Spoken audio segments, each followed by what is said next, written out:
Every YouTube guru tells you the same thing. Fix your thumbnail, fix your title, get the CTR up, and look, I get it. Click-through rate sounds like the most important number on your channel. More clicks equals more views equals more growth, right? Well, that's actually wrong, and I'm going to show you exactly why obsessing over click-through rate is actually one of the biggest mistakes creators make, and what you should be watching instead. Let's start with the basics, because I think a lot of people misunderstand what CTR even is.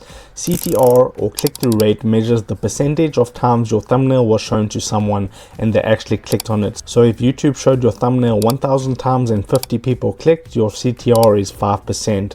That sounds simple, but here's what most people miss. YouTube itself says the average CTR across the platform is somewhere between 2 and 10%, and the range is that wide because CTR varies wildly depending on where your video is surfaced. Think about it. If your video gets recommended on the homepage to people who've never heard of you, your CTR is going to be lower because those people have no reason to trust you yet. But if it shows up as a notification to your existing subscribers, your CTR could be 15%, 20%, even higher. So right away, a low CTR might not even mean your thumbnail is bad. It might just mean YouTube is pushing you to cold audiences. That's actually a good thing. That's growth. So if CTR isn't the magic number, what is? 2 words: average view duration, or more specifically, watch time percentage. Here's why. YouTube's whole business model is keeping people on the platform as long as possible. The algorithm doesn't care if 1 million people click your video, it cares if they stay and keep watching. YouTube's own documentation confirms this. The algorithm optimizes for viewer satisfaction, not just clicks, and this is where the trap is. You could engineer a thumbnail and title so clickbaity that your CTR shoots up to 15%. But if people click, feel deceived, and leave after 10 seconds, YouTube sees that, it registers as a poor viewer experience and stops recommending your video. A high CTR with low retention is actually worse than a moderate CTR with high retention, because the algorithm weighs them together. CTR gets you clicks, retention earns recommendation. The metric YouTube internally focuses on is called satisfied views. They've talked about this in their Creator Insider videos. It's a combination of signals: watch time, likes, shares, and survey responses. CTR is just the door. What matters is what happens after people walk through it. When YouTube starts pushing your content to massive, broad audiences, people who don't know you, have different interests, maybe stumbled across you from a trending topic, not everyone is going to click, and that's fine. Your impressions go up, your absolute view count goes up, even your CTR percentage dips. This is called the impression to views funnel, and the raw number of views is what feeds the algorithm, not the percentage. A video with 100,000 impressions and a 4% CTR gets 4,000 views. A video with 10,000 impressions and an 8% CTR gets 800 views. Which video would you rather have? Exactly. More impressions at a slightly lower CTR almost always beats fewer impressions at a higher CTR. So if you notice your CTR is dropping over time as your channel grows, don't panic. That's often a sign of success, not failure. Now, I'm not saying CTR is completely irrelevant. There are specific situations where it genuinely matters and you should pay attention to it. Situation 1. Your impressions are high but views are low. If YouTube is giving your video a real shot, lots of impressions but nobody's clicking, that's a thumbnail and title problem. That's when CTR is a useful diagnostic. Now in situation 2, you're A/B testing thumbnails. YouTube lets you test different thumbnails through their built-in feature. In that context, CTR is a clean signal because the other variables are controlled.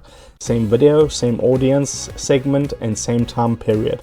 And in situation 3, your CTR is below 2%, and at that point something is genuinely wrong.